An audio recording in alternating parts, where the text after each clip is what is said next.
let's get started with our keynote speaker. Mike Shaw is an award-winning photographer, author, and speaker based in St. Paul, Minnesota. He holds a PhD in materials engineering from the University of California, Santa Barbara, an MS in ceramic engineering from the Ohio State University, and a BS in material science and engineering from the University of California, Berkeley. He spent 2 years as a postdoctoral research scientist at Cambridge University, England.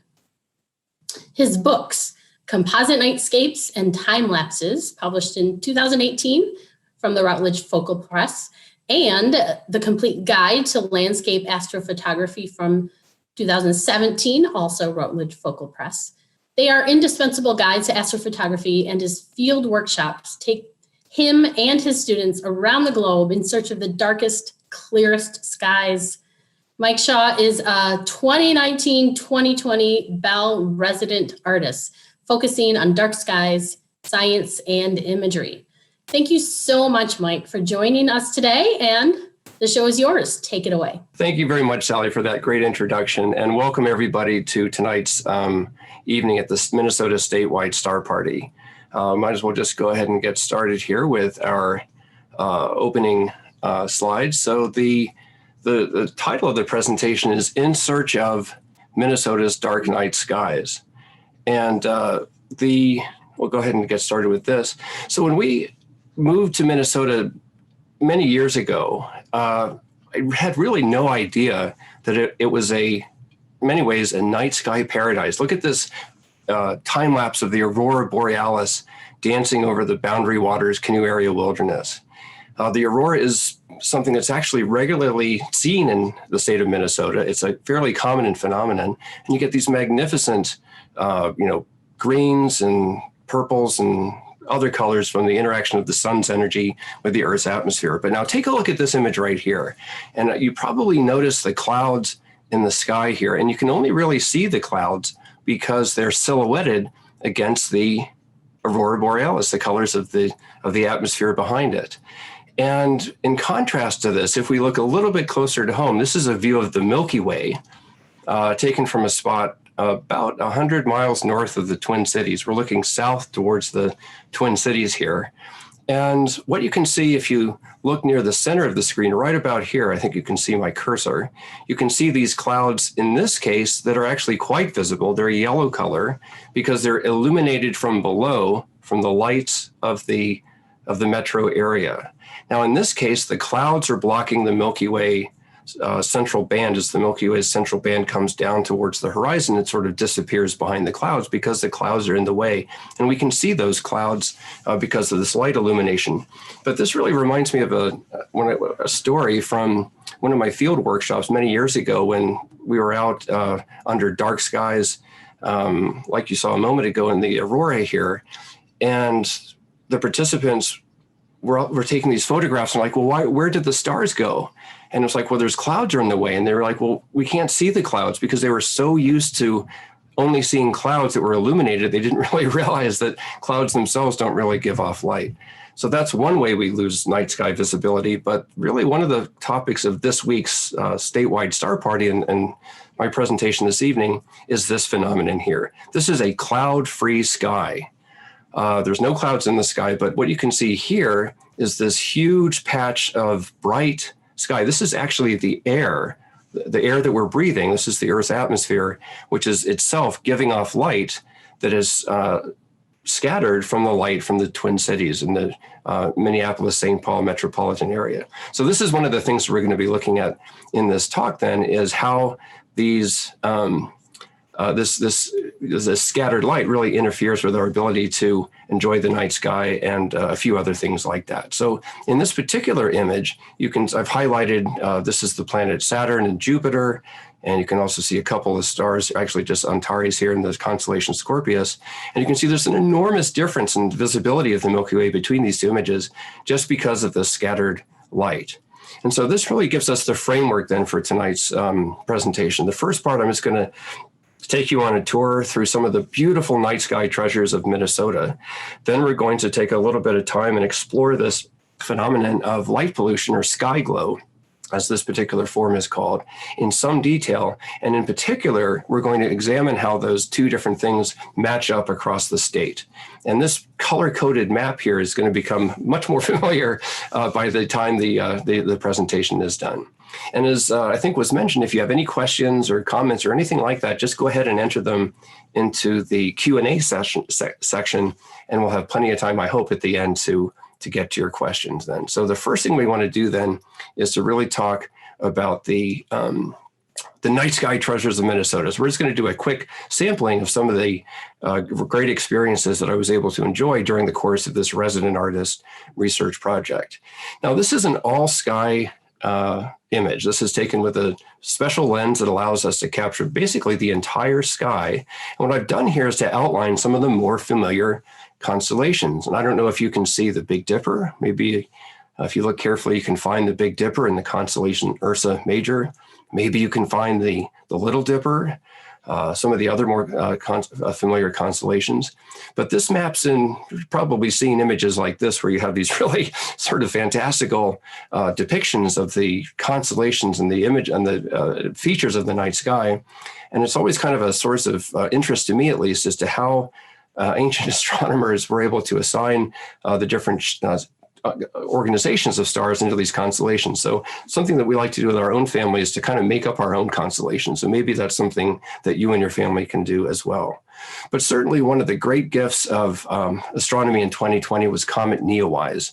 And here you see, this is an all-night time lapse. Oh, and there's an aurora borealis. Did you see that? That little display of reddish light on the horizon? But the Comet Neowise was just an incredible sight. It lasted for several weeks in early July.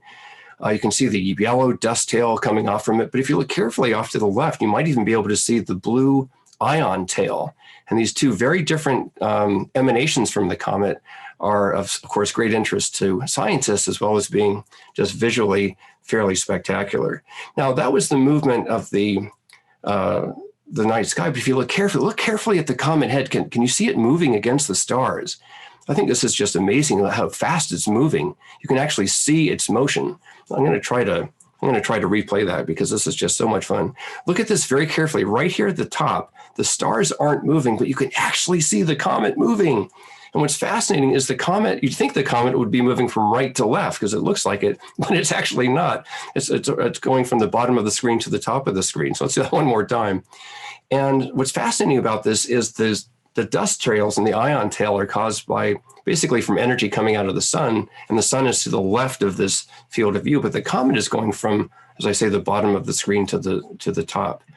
Now, one manifestation of that is that the comet is moving so fast, it's either tens or hundreds of thousands of miles per hour, that actually moves perceptibly over the course of just a few days. And this is an image of, again, Ursa Major, the Great Bear. You can see the Big Dipper pretty easily, and you might even be able to see the head of the Great Bear and the front feet and the front paws. I don't know if you can see that, but to help, I've circled those here in red. And so the stars that you see circled in red make up the front and the rear feet of the Great Bear. And if you look carefully, you can see probably how much the comet has moved in just these 3 days between the 17th of July and the 20th of July. These were both made just after midnight at the same general area, the Carlos Avery Wildlife Management Area in central Minnesota. I had great cooperation with them during this project. And, it's just an incredible thing to imagine this comet moving so quickly during this time. But I hope all of you, or at least a few of you, were able to enjoy this spectacle. But now let me show you something that's kind of neat, because this is something that one of my things I really want to share with you all this evening. And it's the fact that when you think about night sky imaging or astronomy, sometimes you think, we're on Earth. I'd really like to be, up in space, an astronaut. I really want to be out there looking for myself into the stars. Well, here's a view to illustrate this point of, again, Comet Neowise. This is the constellation Auriga. We have the constellation Taurus over here. Here are the Pleiades, the Seven Sisters, a foot of Perseus up here. And this is the planet Venus. But this, of course, was taken in the pre-dawn hours in Minnesota, not the same general area.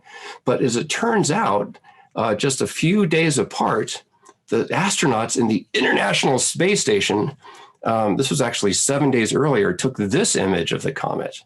from the same region of space.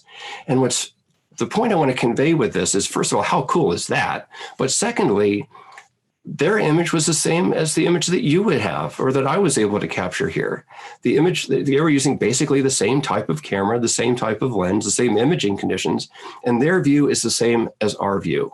So your view is the same as if you're on the International Space Station. So you can forget about having to, buy a ticket and wait until commercial spaceflight is available. All you need to do is, like tonight, it's a clear night here in Minnesota. Go outside, look outside, and up at the stars, and you're an astronaut. You're on this spaceship Earth.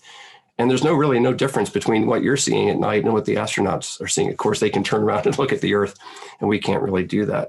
And to make this point maybe a little bit more clear, here's the iconic view of Split Rock Lighthouse in Split Rock Lighthouse State Park in the North Shore of Lake Superior. I'll say more about that. And what if we could magically snap our fingers like this and suddenly say, okay, we want to blast off. We want to go off into space. So now we're floating above the Earth. We're actually watching the Earth rotate underneath us. And you can see that as the Earth rotates, it pulls away, revealing more and more of the night sky. I like to call these my spaceship Earth time lapses, or a cosmic perspective, because it's really viewing the stars from a cosmic perspective. Now, most of the time, of course, we're viewing astronomical features from our terrestrial perspective. This is the March supermoon setting behind this Capitol building in downtown St. Paul, Minnesota. This is the state capitol. This was about the week right before the lockdown took place. And we could think of this as the before times, but isn't this a beautiful sight to see this enormous moon? You can see it sitting there behind the flags, blowing in the wind, lined up as the sky starts to turn lighter and lighter blue as dawn comes along. And this motion of the moon, here's another version of that from the lunar eclipse of 2019 from the Bell Museum. This is, you can see this, look at that. The moon is passing through the Earth's shadow right now. It's gotten much dimmer. It's taken on this beautiful orange color. And this is a phenomenal event. We had perfect conditions. As you can see, all the people, the visitors, enjoying the view from the deck there of the Bell Museum. This is one of my favorite ways of viewing the Earth's rotation. Here we're looking due north at the very center. I don't know if you can see this star right there. That's Polaris, the North Star. It doesn't move. And you can see all the other stars moving around it. And in fact, when we turn those sorts of images into a single image, we get these beautiful star trail images. And any of you can make star trail images just like these if you have a DSLR camera or mirrorless camera. It's not complicated at all. And it really gives a sense of how the Earth moves relative to the cosmos. And of course, this is looking due north, so everything seems to be rotating around the north celestial pole. This is the view looking due south. Many of you may recognize Ellingson Island. This is an island in Split Rock Lighthouse State Park. And look at these stars. They're going from left to right here comes a tanker coming in from the left and going behind the island. It's going to pop out on the right here in a moment. But you can see the Earth is rotating essentially kind of counterclockwise from this point of view. There's a tanker or tanker going into port in the Duluth Superior area.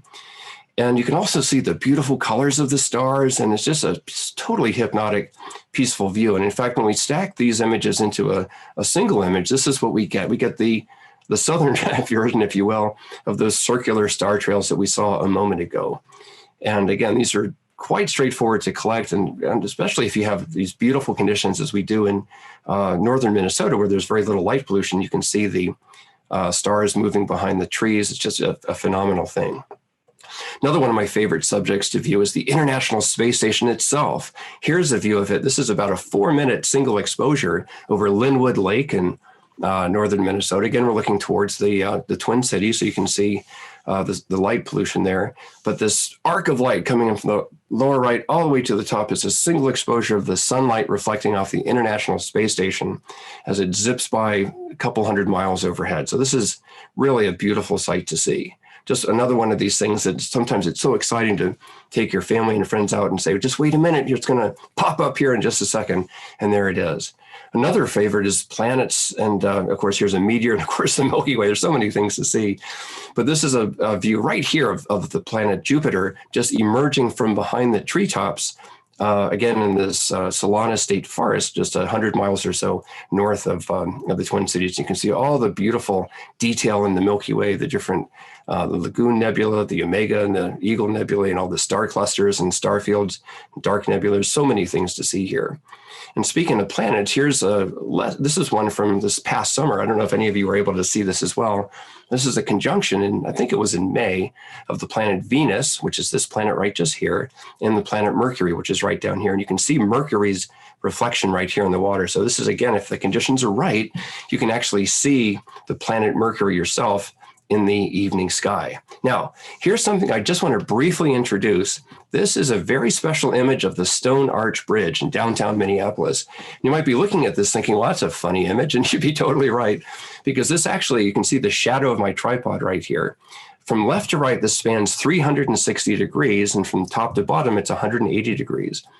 And when we put this into a special virtual reality viewer, we can play with the image just as you see here.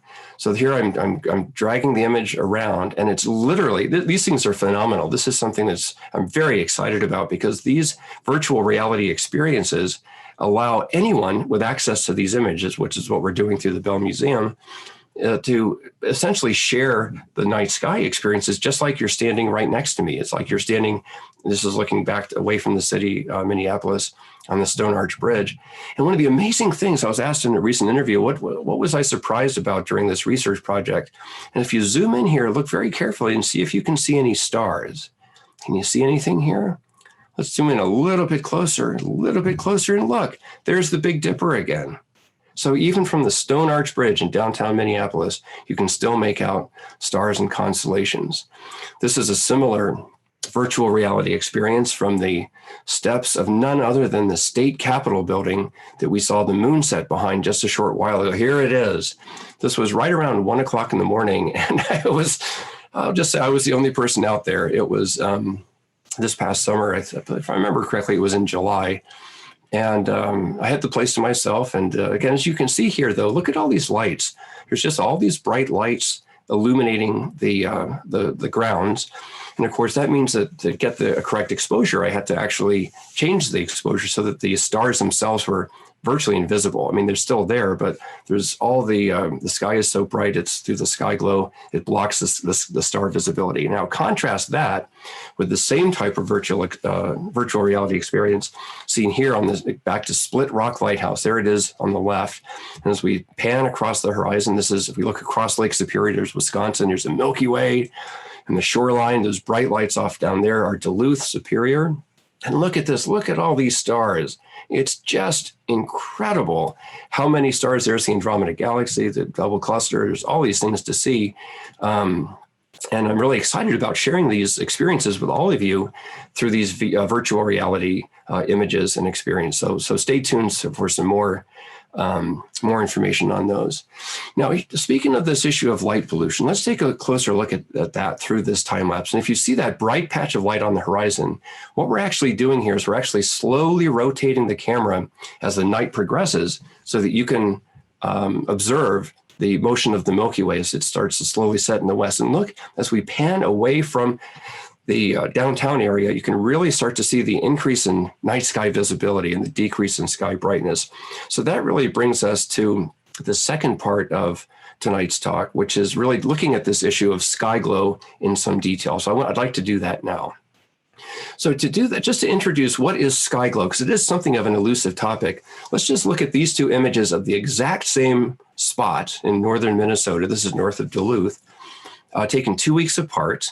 Moonlight on the left and no moonlight on the right. You can see the same trees. I've tried to illustrate those with color-coded arrows, and there's a log on the ground. And you can still see the same night sky objects. You can see the Andromeda Galaxy there at the bottom right and a couple other features. And the difference in visibility is this blue sky is caused from the glow of the Earth's atmosphere itself. In other words, the sunlight is interacting with the oxygen and nitrogen molecules in the Earth's atmosphere and causing them to actually emit light to give off a blue glow. And you can see this even from, the point is light and atmosphere is equal to sky glow. And you can see this sky glow from space. This is a view of the Earth's atmosphere, a portion of the Earth's atmosphere, and you can see it's glowing this beautiful blue color. I think all of us just innately love this color blue because of what it represents, and that's caused by the air itself. A lot of times people think the blue sky is caused by a reflection of water someplace, but it's not. It's just the color of the air itself when it's illuminated by light. Now, moonlight and sunlight are two big sources of light that can cause the atmosphere to glow, but people also produce light, even at night. And this is again a NASA image of these are actual photographs of the Earth's surface taken from satellites, of course, and made available to the public for purposes like this through NASA. And what you can see here are all these city lights shining off into space. And this is a great resource, lightpollutionmap.info, and I'd encourage each of you to access this. And this information these are essentially these color-coded regions are regions of extensive sky glow. So the warmer is the temperature, the greater is the extent of the sky glow. Here's an interesting example. You can see, I don't know if you can see right here in the middle, there's like this ocean of darkness. There's this boundary right here on the bottom that's kind of bright. This is the demilitarized zone between North Korea and South Korea. Totally, totally dark. There's not a lot of electricity in North Korea. And in fact, this is visible in this light pollution map. You can see here, this is the North Korea over here and South Korea. And you can see the difference in sky brightness and sky glow. A friend of mine likes to refer to that as a night photographer's paradise, but with a one-way ticket. Look at this. This is an interesting phenomenon. Here's the United Kingdom. Here's Ireland and Norway and Amsterdam and so forth. But this region right here is the North Sea. And these bright patches are caused from oil rigs, the light given off from flares as people are processing oil in the North Sea. It's kind of a surprising phenomenon. We kind of see that here in the United States. Here's the similar view. These are actual photographs of the United States. You can see Los Angeles, the Seattle area. You can see Minneapolis right just here. That's right where we are right now. Chicago and the East Coast and so forth. But what's this right there? What's that patch of light? That's in North Dakota. And again, this is some oil fields that are this enormous patch of light,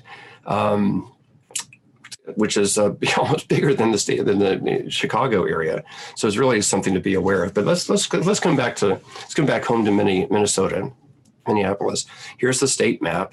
And of course, if we correlate that with the aerial view of the night sky, this is what we have. And if we bring this over to the color-coded map, we get this correspondence between the sky glow of the night sky, of the atmosphere with the light emitted from the streetlights. And the point I want to make here is that the phenomenon of sky glow is somewhat more pervasive than first meets the eye, because the lights appear to be fairly small, discrete little points of light, but when they go up in the atmosphere, it really spreads out and diffuses and affects a much greater area than you might think.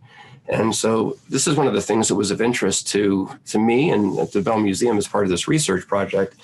And so the way these different light levels or sky glow levels are categorized is according, in this case, to the Bortle scale of different Bortle classes. And John Bortle wrote this article back almost 20 years ago. It seems amazing it was 20 years ago in Sky and Telescope, where he devised this scale. And I want to spend a minute talking about the scale and what it really means, because it can be a little bit confusing at first.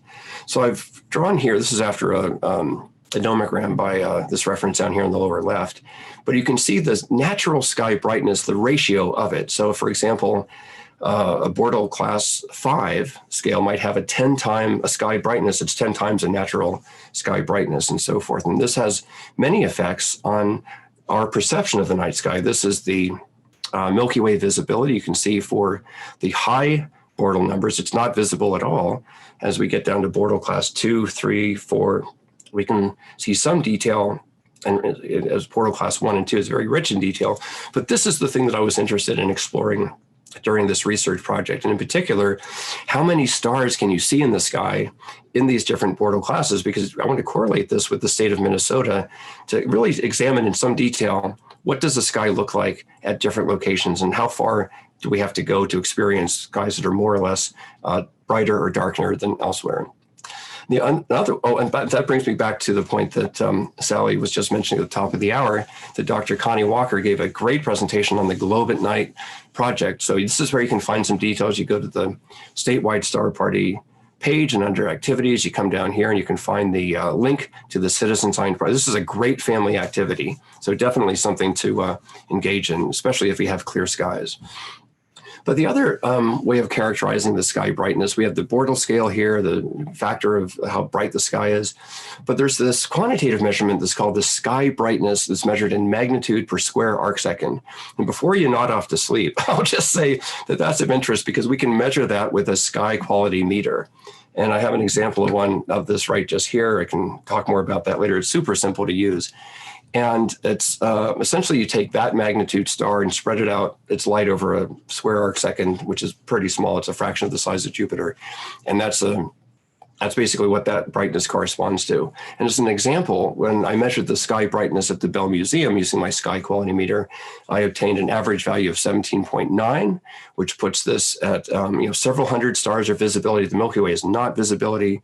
Bortle class in the high sevens, with a natural sky brightness of somewhere around 30 or 40 times a naturally dark sky. So this is the way we kind of use and interpret these results. So that brings us to there's now laid the framework for the research project, and we can now, go through what did I actually do in addition to create these, visually appealing images and time lapses, if I say so myself. And here's what the scope of the project entailed. So there's 16 different sites that I visited over the course of the project, and I've labeled them here. We're having an exhibit at the Bell Museum. It's opening up in a few weeks, so you're all personally invited to that. And this is very much part of that exhibit. Here's a photograph of me adjusting my camera under a moonlit sky. There's a bunch of stars up here. I may or may not be able to see this in the Zoom call, but this was the night of imaging that was used to create those round star trails that you saw a moment ago. But this is a list of the different sites, and you can see I really tried to cover the full range of Bortle classes from 1 all the way up in the boundary waters, all the way to 8 and 9 in the Twin Cities. And at each site, I took sky quality measurements. I did astrophotography of 3 regions, the Milky Way, the Summer Triangle, and the Big Dipper.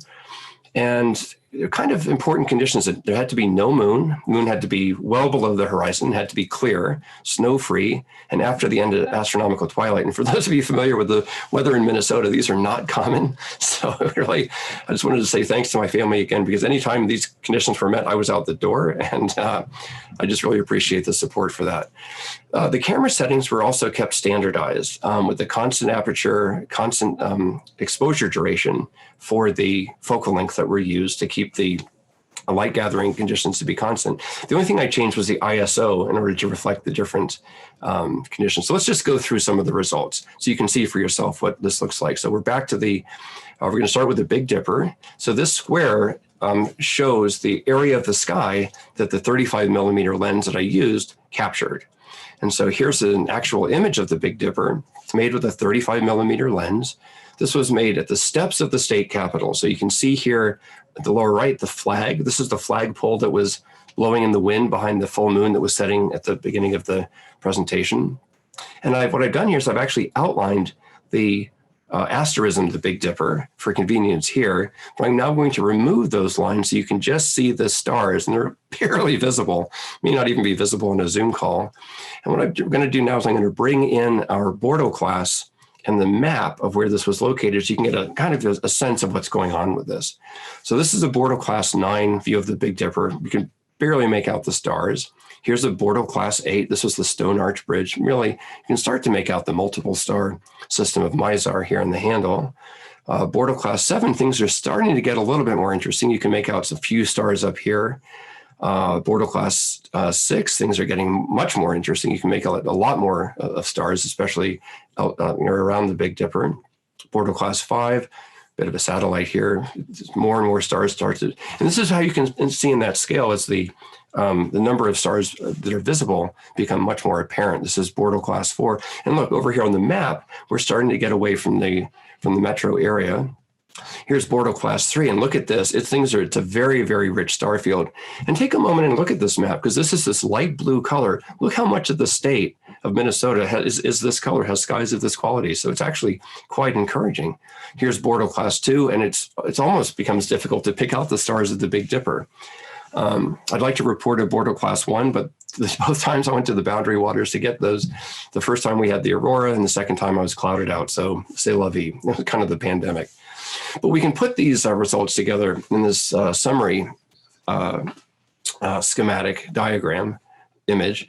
And this is one of the primary outputs of my resident artist research project, I think. So this is something I'm quite pleased with how well it came out, because I learned quite a lot as I went through this systematically. And I know that in the Zoom call, it's probably very difficult to make out any of the real differences in the Big Dipper here, but they're there, and they're the ones that you saw. And the point being here is, first of all, you can examine any site within the state to get an estimate of what the night skies what the Big Dipper might look like. But then you can also say, well, if I travel, X number of miles or hours away, how much better would it look? All right, so let's do the same thing with the Milky Way. This is the second topic of interest. I'm just going to humble brag here for a minute and throw out a familiar image. So the header for the virtual statewide star party, I was quite honored when the Bell asked if they were able to use this. Of course, I said absolutely. But this image again was taken about 100 miles north of the Twin Cities, and this is the clouds that you saw at the beginning. What I've done here is I've highlighted with these arrows a couple of stars in the constellation Scorpius, along with the planets Saturn and Jupiter. Now, what we're going to do is we're going to go in reverse. We're going to go from dark to bright. So if you look at the map, we're going to go from the north to the south. You can see here the same stars and the same planets. And these lights on the horizon are starting to get a little bit brighter. As we get closer still, it's much brighter. And in fact, the sky itself is starting to lose the richness that we saw earlier. Is this closer yet? This is Bordeaux class 5, and this is Bald Eagle Lake. And it really beginning to have a difficult time picking out the Milky Way. You note that it's there because you can see these reference stars and planets, but it's lost a lot of its detail. Now we're in Bordeaux class 6, and we've almost completely lost the Milky Way structure. Again, you can see the Saturn and Jupiter and the stars here, but we're essentially entering the light dome, and we're beginning to completely lose any sort of ability to make out the finer details. Bordeaux class 7, much more the same. We know the Milky Way is there, but we just can't see it because the sky's too bright. This is Bordeaux class 8, back to the Stone Arch Bridge. Can't see it at all. Here's Jupiter and Saturn and Jupiter. Here are these two stars. There's no trace of the Milky Way at all. So for better, for worse, that's how it is. And of course, at the state capitol, same thing. In fact, there's so many lights, they're causing these little artifacts to show up in the images. These little lines and dots are just internal reflections of these lights. And again, we know that the Milky Way there, but it's just invisible. So again, that's just kind of how it is. And one of the things I wanted to find out. We can, again, summarize these results in this type of an information summary where, again, anywhere in the state that has a Bordeaux class 3, you can get a sense of what the skies would look like, or Bordeaux class 5 or 6. But these trend broadly consistently with the scales that I was showing earlier, where the Milky Way is visible and where it's not. And in fact, here's one more point I wanted to make before I get to that. And in this particular case, these sites were chosen to fall along a north-south trajectory.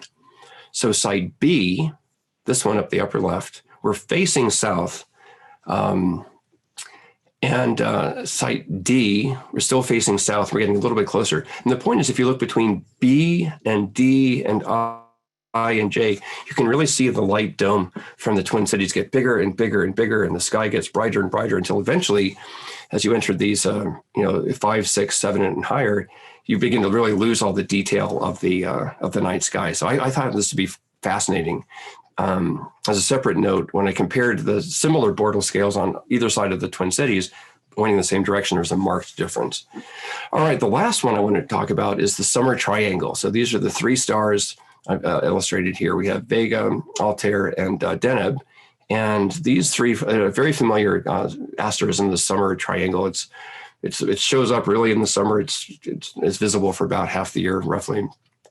And so there it is. And again, here's the field of view from my 35 millimeter lens that was used to capture these images.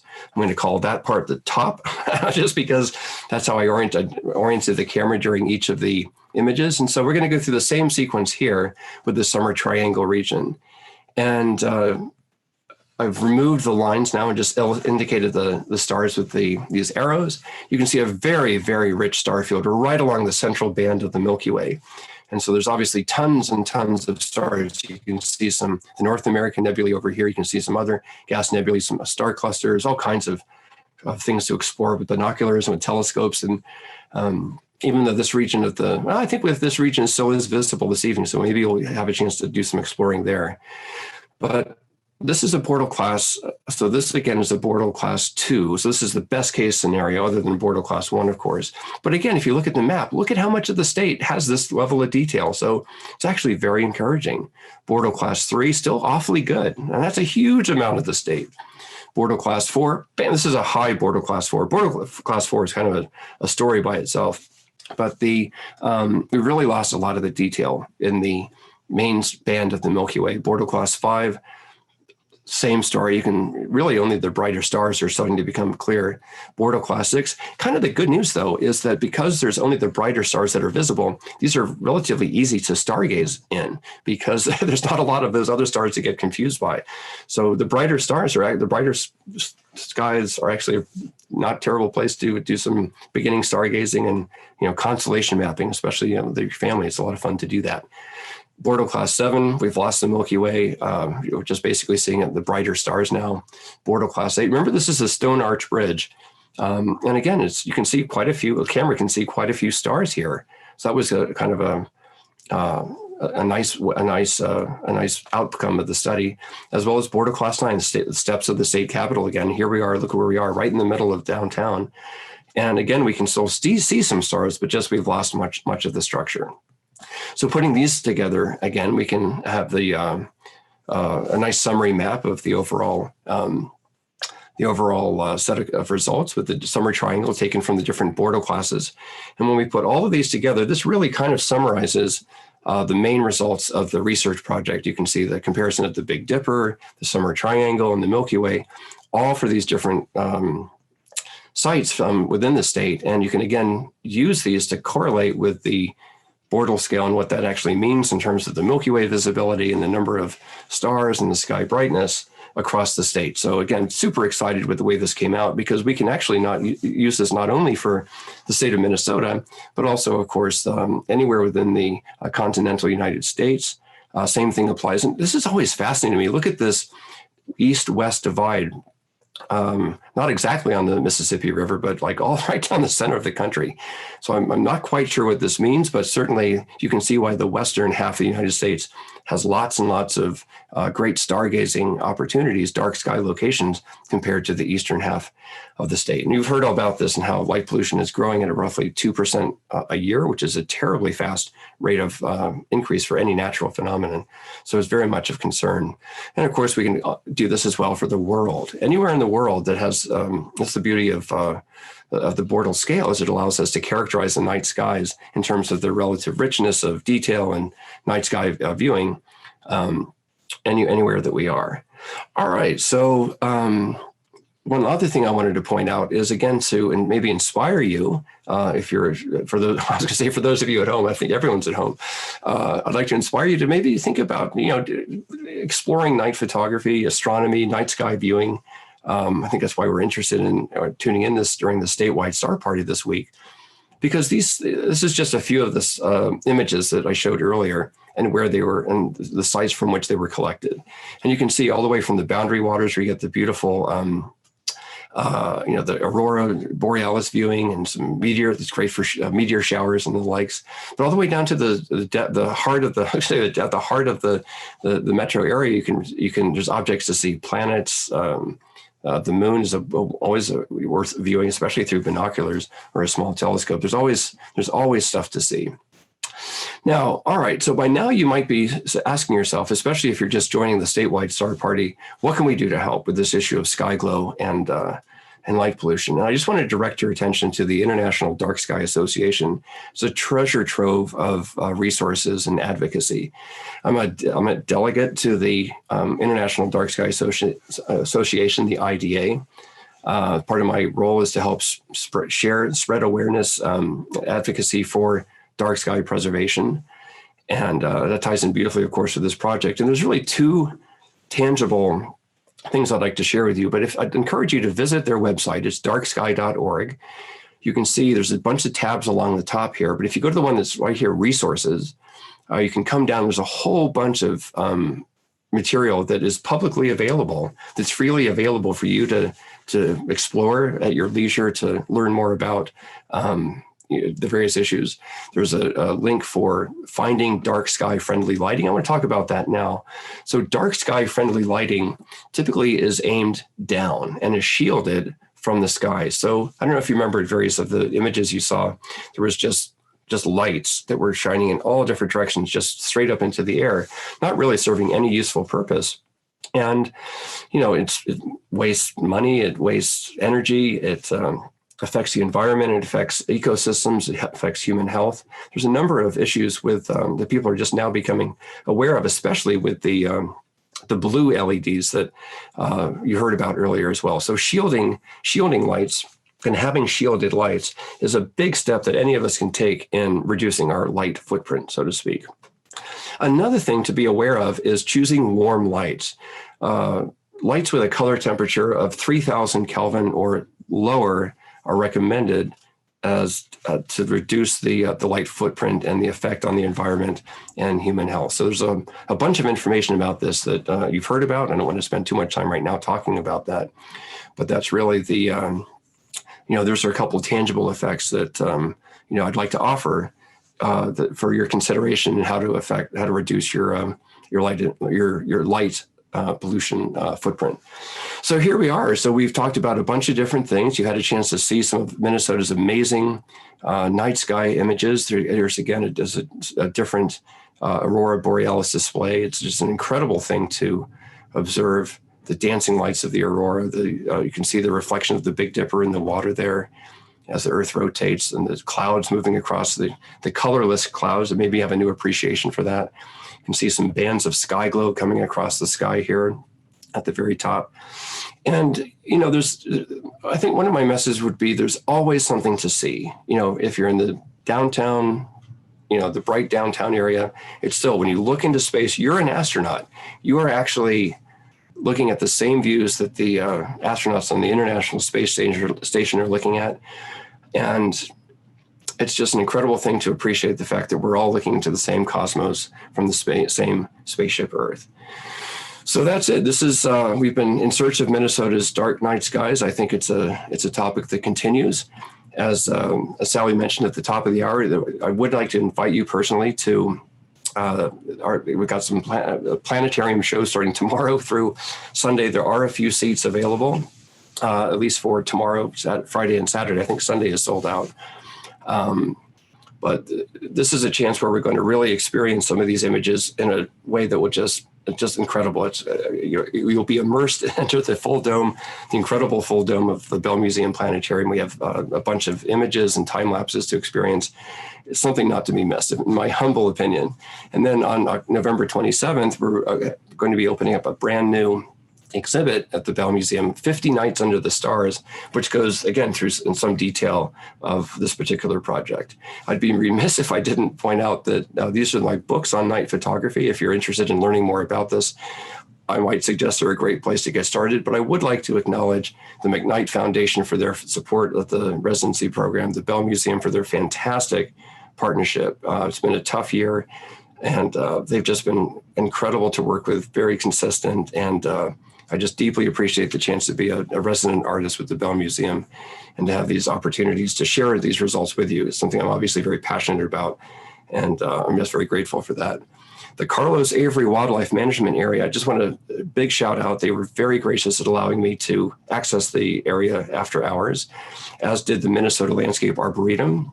Also, NASA Astronomy Picture of the Day, JPL, Caltech. I didn't take those images from space. I'd like to shout out to NASA. Of course, the International Dark Sky Association, lightpollutionmap.info, and of course, my family for putting up with my various shenanigans all through the night. So with that said, I'd like to say thank you for joining us again this evening. I hope you found some inspiration or motivation, something of interest, but I'd love to connect with you on social media. You can always email me with any questions or comments or suggestions. I'd love to hear from you. My email address is down there. But that concludes my presentation. So I will stop and happily answer any questions. Thank you. Oh, wow. Thank you, Mike. That was really a fantastic presentation. And, your programming really gets at the heart of what we are trying to do here at the Bell Museum, is connecting both science and the arts together. And you really have a really deep, strong understanding and passion for both sides. So we really appreciate that you brought this to us tonight, and also in all your programs throughout the residency.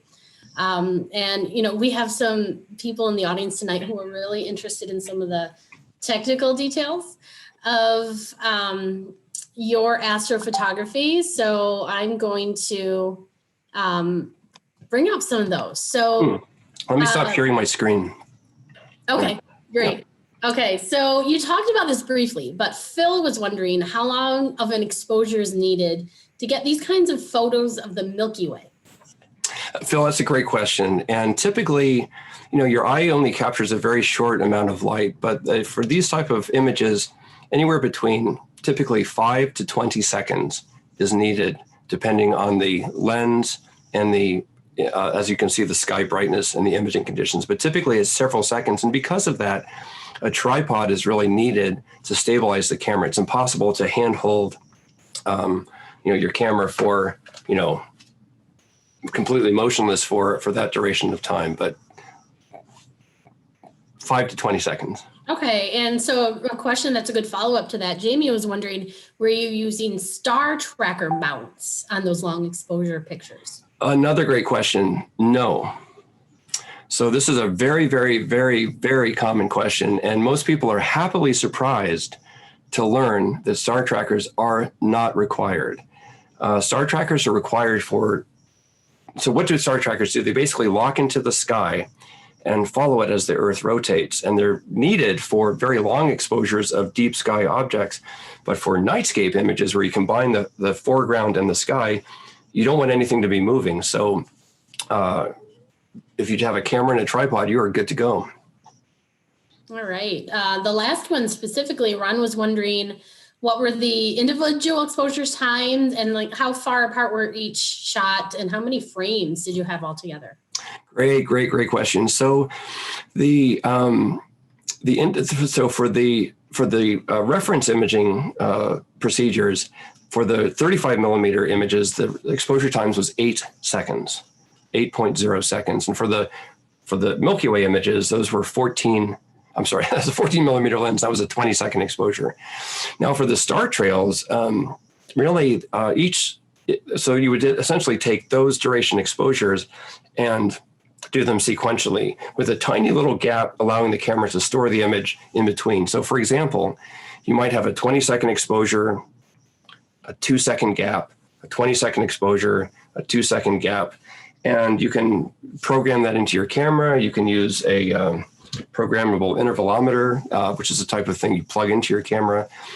And, this question of how many images do you need? And really, it's usually several hundred.